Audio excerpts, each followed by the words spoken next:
दोस्तों फिर से आप सभी का हमारे चैनल पे स्वागत है। दोस्तों आज फिर मैं आपके लिए एक्सेल की एक और वीडियो लेके आया हूँ जहां हम कुछ नया सीखने वाले हैं। और यकीन मानिए ये फंक्शन आपने कभी भी सीखा नहीं होगा। अगर आपने ये फंक्शन सीख लिया तो आपका एक्सेल में वर्क बहुत ही फास्ट हो जाएगा।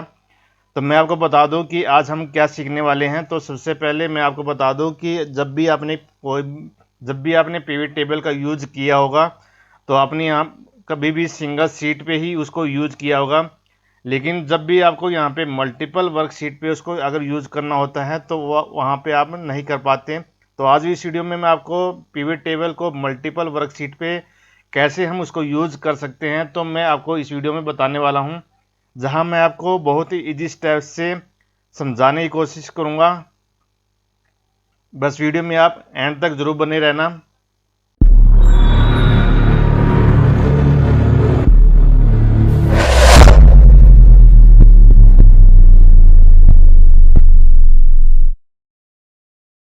तो सबसे पहले मैं आपको बता देता हूं कि मेरी फर्स्ट शीट में आईडी नंबर दी हुई है, लोकेशन दी हुई है और उसका यहाँ पे प्रोडक्ट दिए हुए हैं। देन उसके बाद शीट दो सेकंड देखेंगे जिसमें आपको यहाँ पे आईडी नंबर, देन उसके प्रोडक्ट और यहाँ पे उसकी सेल डिटेल दी हुई है 2022 और 2023। तो मुझे करना क्या है कि यहाँ पे पिवट टेबल यूज करना है और मैं यहाँ पे चाहता हूँ कि किसी भी आईडी नंबर की लोकेशन वाइज मैं यहाँ पे सेल देखना चाहता हूँ। तो कैसे मैं उसको देख सकता हूँ? तो आप यहाँ पे देखें कि लोकेशन आपकी फर्स्ट सीट पे है लेकिन आपकी सेकंड सीट पे लोकेशन नहीं है। लेकिन जब भी आप पिवट टेबल को सिंगल सीट पे यूज करते हैं तो आपका यहाँ पे जो भी एक सीट पे डाटा होता है आप उसी पे यहाँ पे पिवट टेबल यूज कर सकते हैं। सेकंड सीट पे आपको यूज नहीं कर सकते। तो मैं आपको इस वीडियो में बताऊंगा दोनों सीट को रिलेशनशिप क्रिएट करके कैसे हम दोनों पे वर्क कर सकते हैं। तो सबसे पहले आपको करना क्या है कि मुझे यहाँ पे सीट वन के डाटा पे जाना है। तो मैं यहाँ पे सबसे पहले दोनों सीट के डाटा को यहाँ पे टेबल में क्रिएट कर लेता हूँ। तो टेबल में क्रिएट करने के लिए आपको किसी भी सेल्स में जो भी डाटा है वहाँ पे सिलेक्ट कर लेना है और कंट्रोल के साथ आपको टी प्रेस करना है। तो आपको यहाँ पे क्रिएट टेबल का यहाँ पे बॉक्स ओपन हो जाएगा।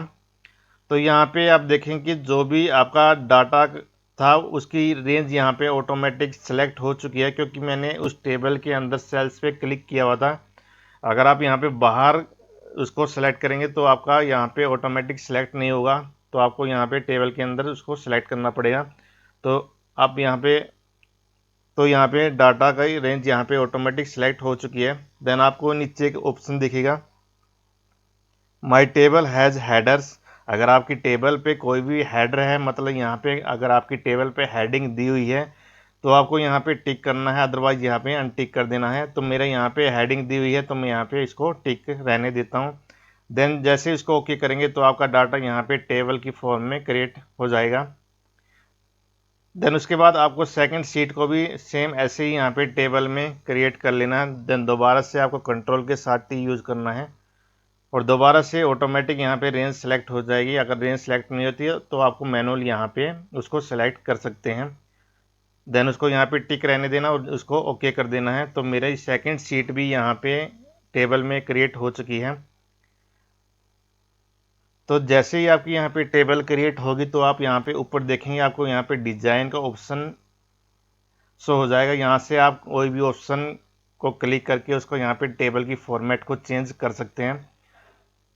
तो मैं सीट वन में जैसे यहाँ पे टेबल देखूंगा तो मेरे यहाँ पे आपको टेबल नेम भी यहाँ पे शो हो चुका है। जैसे यहाँ पे दिख रही है कि आपको यहाँ पे टेबल वन नाम से इसका शो हो चुका है। तो यहाँ पे आप कोई भी नाम दे सकते हैं, अब इसको चेंज भी कर सकते हैं।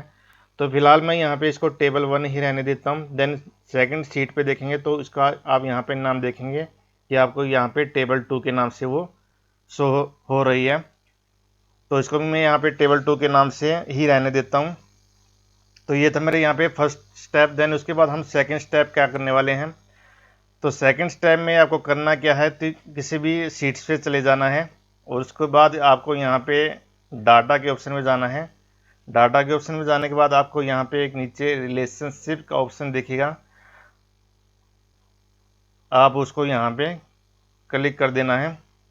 तो जैसे ही यहाँ पे रिलेशनशिप पे क्लिक करेंगे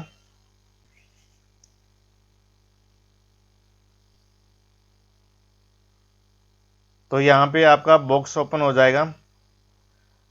तो आपको यहाँ पे एक यहाँ पे न्यू का ऑप्शन दिखेगा, तो आप इस पे यहाँ पे न्यू पे क्लिक कर देंगे। तो जैसे ही यहाँ पे न्यू पे क्लिक करेंगे तो आपको यहाँ पे क्रिएट रिलेशनशिप का बॉक्स ओपन हो जाएगा। तो यहाँ पे आपको ध्यान रखना है कि जब भी आप पिवट टेबल को मल्टीपल शीट पे यूज़ करते हैं तो एक कॉलम जो भी आपका रहेगा वो कॉमन रहेगा। मतलब जैसे मेरे यहाँ पे आईडी नंबर दी हुई है और सेकंड शीट पे भी यहाँ पे आईडी नंबर दी हुई है, तो आपकी यहाँ पे देखेंगे मेरी आईडी नंबर यहाँ पे सेम दी हुई है।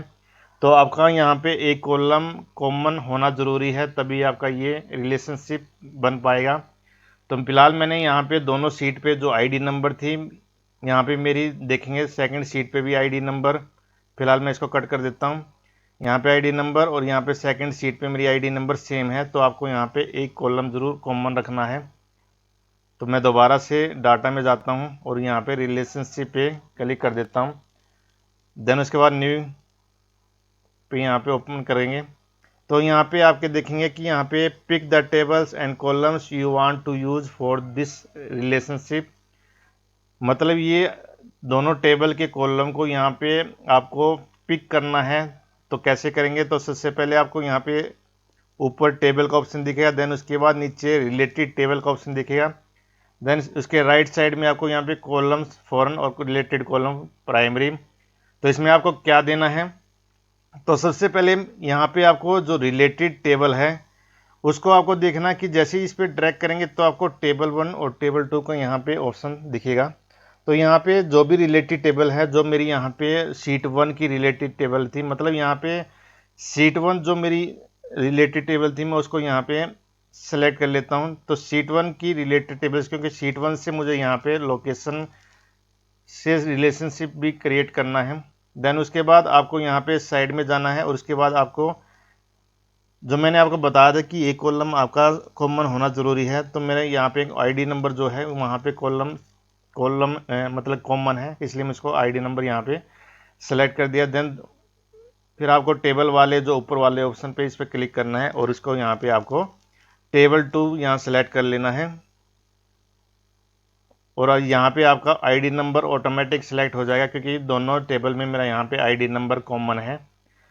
तो इस तरीके से आपको जो रिलेटेड टेबल में है वो आपको टेबल 1 सेलेक्ट कर लेनी है और जो ऊपर वाली टेबल है उसको आपको टेबल 2 सेलेक्ट कर लेनी है।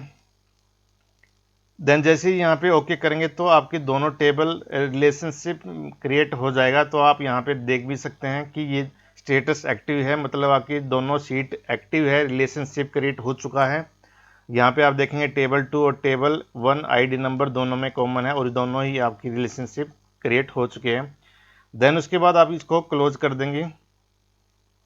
तो क्लोज करने के बाद आपको करना क्या है, आपको उसके बाद तो आपको यहाँ पे पिवट टेबल का ऑप्शन यूज करना है। तो सबसे पहले हम इंसर्ट में जाएंगे, देन उसके बाद आपको यहाँ पे पिवट टेबल का ऑप्शन दिखेगा। तो पिवट टेबल का जैसे ही ऑप्शन दिखेगा तो आपकी यहाँ पे टेबल 1 यहाँ पे ऑटोमेटिक सेलेक्ट हो जाएगी। देन उससे नीचे आप यहाँ पे देखें कि आप इस शीट को यहाँ पे न्यू वर्कशीट पे यूज करना चाहते हैं या फिर इसी शीट पे उसको यूज करना चाहते हैं। तो फिलहाल मैं इसको न्यू वर्कशीट पे यूज करना चाहता हूँ, तो मैंने यहाँ इसको टिक कर दिया है। देन उसके बाद नीचे ऑप्शन दिखेंगे add this data to the data model, मतलब जब भी आप दो टेबल मतलब दो शीट को रिलेशनशिप क्रिएट करेंगे तो वहाँ पे आपको ये ऑप्शन दिखाई देगा। अदरवाइज ये अगर आप नॉर्मल पिवट टेबल का यूज़ करते हैं तो वहाँ पे ये आपका ऑप्शन नहीं दिखाई देगा। तो फिलहाल मैं यहाँ पे इसके चेक बॉक्स को टिक कर देता हूँ और इसको यहाँ पे ओके कर देता हूँ। तो जैसे ही ओके करेंगे तो न्यू वर्कशीट पे मेरी यहाँ पे पिवट टेबल क्रिएट हो जाएगी।